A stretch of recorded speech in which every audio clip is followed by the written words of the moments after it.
जातवेदो महावः तां महावः जातवेदो लक्ष्मीमनपगामिनी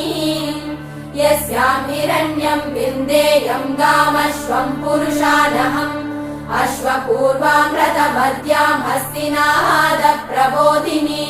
श्रियं देवीमुपह्वये श्रीर्महादेवीर्जुषताम् कांसोऽस्मितां हिरण्यप्राकारां मात्रां ज्वलन्तीं तृप्तां तर्पयन्तीं पद्मे स्थितां पद्मवर्णां तामिहोपह्वये श्रियम्